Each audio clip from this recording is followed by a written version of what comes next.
Everyone, तो स्वागत है आपका सनी लेक्चर्स चैनल में धुरंधर बैच में। तो आज का जो हमारा मुख्य टॉपिक है वो है भौतिक विज्ञान कक्षा 12th भाग वन। भाग वन के जो ये किताब समाप्त हो जाएगी उसके बाद हम लाएंगे भाग 2। तो आज का हम जो मुख्य टॉपिक है वो है कूलाम का नियम।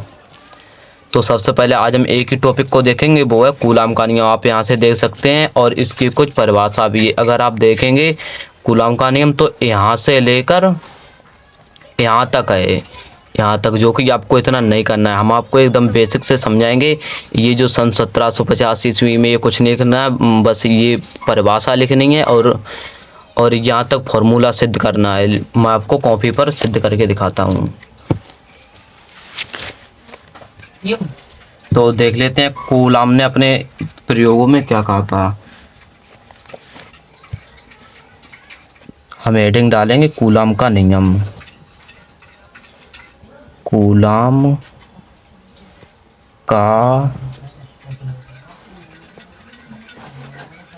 का नियम तो एकदम सिंपल से समझेंगे, ध्यान से वीडियो देखेंगे, वीडियो स्किप नहीं करेंगे। कूलाम ने अपने प्रयोगों में कहा था किन्हीं दो स्तर बिंदु आवेशों के बीच कार्यरत वैद्युत बल दोनों आवेशों के परिणामों के गुणनफल के अनुक्रमानुपाती होते हैं तथा उनके बीच की दूरी के वर्ग के दूरी के व्युत्क्रमानुपाती होता है। लेकिन आपको इसमें कुछ समझ नहीं आया होगा, तो सबसे पहले हम आपको डायग्राम बना के समझाते हैं। तो सबसे पहले हम दो बिंदु उठा लेते हैं, ये है Q1 और ये है Q2। सबसे पहले हम इन्हें आपस में इस तरीके से जोड़ देंगे। सबसे पहले जोड़ देंगे, ये हमारा हो गया Q1 और ये हो गया हमारा Q2। अब जब ये दोनों Q1 Q2 हैं तो इनके बीच एक बल लग रहा है, जो बल क्या है, R बल है, ये R2 भी कर सकते हैं, R भी कर सकते हैं, उससे आपको कोई दिक्कत नहीं है। ठीक, किन्हीं दो स्तर बिंदु, ये दो बिंदु हैं जो हैं स्तर, किन्हीं दो स्तर बिंदु। आप परिभाषा समझिए, किन्हीं दो स्तर बिंदु आवेशों के बीच कार्यरत वैद्युत बल ई आर है। ये क्या है, बल, त्रिज्या है बीच की, इसलिए बल, इनके बीच एक बल लग रहा है, जिन्हें बल कहते हैं। किन्हीं दो स्तर बिंदु, ये स्तर बिंदु है, स्तर बिंदु के बीच कार्यरत वैद्युत बल दोनों आवेशों के गुणनफल के परिणामों के अनुक्रमानुपाती होता है तथा उनकी बीच की दूरी के वर्ग के व्युत्क्रमानुपाती होता है। मैं आपको परिभाषा लिख के समझाता हूँ या आप खुद भी लिख लीजिए, कुछ से कोई दिक्कत नहीं है।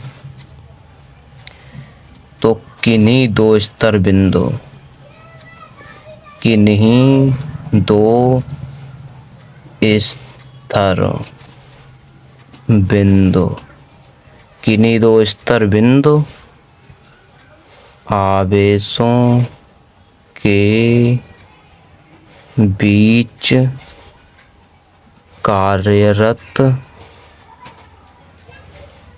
वैद्युत बल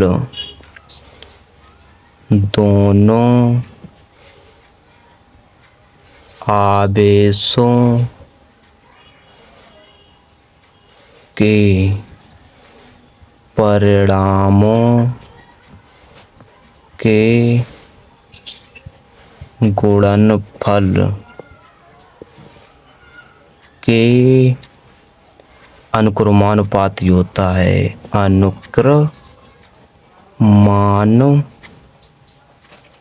अनुक्रमानुपाती होता है तथा उनके बीच की, ये आप देख सकते हो, बीच की दूरी तो है यहाँ से यहाँ तक, यहाँ से यहाँ तक, तथा उनकी बीच की दूरी के वर्ग, आप यहाँ पर वर्ग कर सकते हो क्योंकि यहाँ से यहाँ तक आ रहा है और यहाँ से यहाँ तक आ रहा है, इसलिए उनकी दूरी के वर्ग के व्युत्क्रमानुपाती होता है।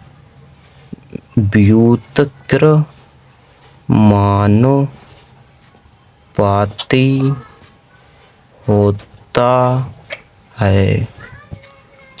अब इसे सिद्ध कैसे करेंगे, तो यहाँ पर क्या लिखा है, किन्हीं दो स्तर बिंदु के आवेशों के आवेशों के किन्हीं दो स्तर बिंदु के आवेशों किन्हीं दो स्तर बिंदु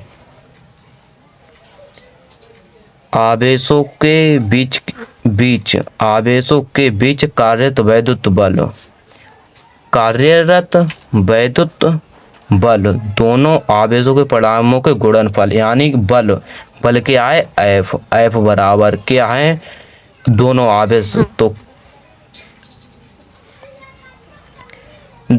इस स्तर बिंदु दोनों आवेशों के बीच कार्यरत वैद्युत बल, यानी दो स्तर बिंदु है Q1 और Q2, स्तर बिंदु Q1 और Q2 और किसके हैं, गुणनफल के। आप देख सकते हैं यहाँ पर गुणनफल, तो गुणनफल कि क्या है, अनुक्रमानुपाती, तो यहाँ क्या हो गया, अनुक्रमानुपाती। ये समीकरण नंबर 1। तथा उनके बीच की दूरी के, एफ तो आएगा ही आएगा बल, तथा उनकी बीच की दूरी के, आप देख सकते हो यहाँ पर दूरी भी है,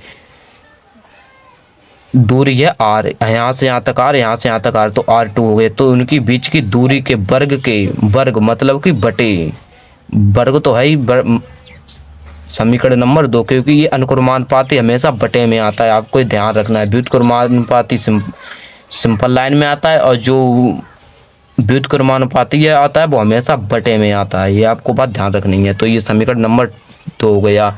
अब हम इसमें क्या करेंगे, समीकरण 1 व 2 से, समीकरण 1 व 2 से, तो 1 और 2 को हम पहले हम समीकरण 1 व 2 से चलते हैं, मतलब ये क्या कह रहा है। तो एफ बराबर Q1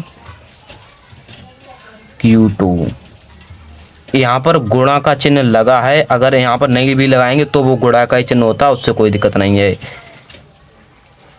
बटे R2।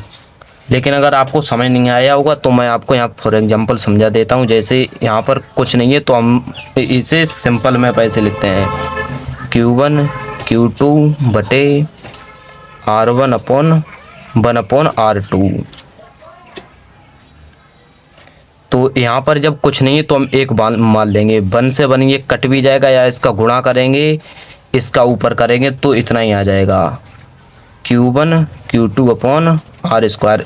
पास में होता है और दूर दूर से होता है, 1 से 1 कट जाएगा, Q1 Q2 अपॉन R² आ जाएगा। ओके, तो भाई हमने यहाँ पर भी किया है। अब देख लेते हैं इसके हम ठीक से क्या क्या करना है। तो जैसे ये तो हो गया हमारा फॉर्मूला, वैसे तो यहाँ पर बटे का नहीं, अभी अनुक्रमानुपाती का ही चिन्ह लगेगा। जब इसे हम अनुक्रमानुपाती को हटाएंगे, देख लेते हैं हटाकर, जब हम इस अनुक्रमानुपाती को हटाकर बटे का चिन्ह लगाएंगे तो एक नियतांक आता है, वो है के, Q1 Q2 अपॉन R², ये नियतांक आता है के। वैसे तो हमारा इतना ही फार्मूला है, इतना ही हो गया फार्मूला। लेकिन जब लेकिन अब CGS पद्धति में के बराबर 1 मानेंगे तब क्या होगा। CGS पद्धति में के बराबर 1 होता है, के बराबर 1।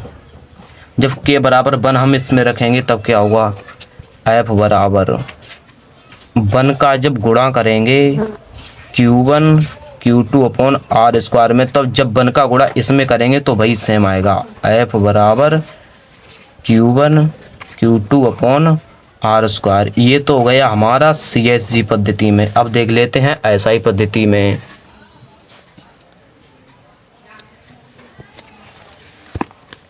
अब देख लेते हैं SI पद्धति में।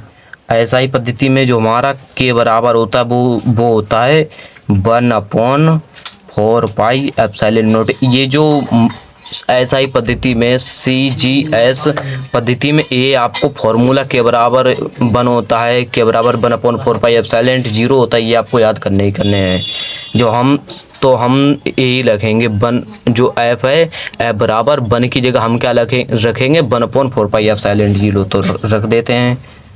F बराबर जो K है यहाँ पर, जो K बराबर है वो हम क्या रखेंगे 1/4πε0, 1/4πε0 Q1 Q2/R²। यही हमारा आंसर हो जाएगा। यही फॉर्मूला एकदम असली है। अब आपको 2-3 जो मुख्य बातें जो आपको ध्यान रखनी है, ये 1/4πε0 का फॉर्मूला, 1/4πε0 का जो फॉर्मूला है वो है 9 × 10⁻⁹। ये आपको याद रखना है। और ε0 का मान है 8 × 885 × 10⁻⁻12। ये जो दोनों हैं, जो मतलब फॉर्मूला है 1/4πε0 का और ε0 का, ये आपको याद रखने हैं। अब जो अगली की क्लास आएगी वो हमारी नेक्स्ट दिन आएगी। तब तक के लिए अगली वीडियो के लिए तैयार रहेंगे शाम 7 बजे।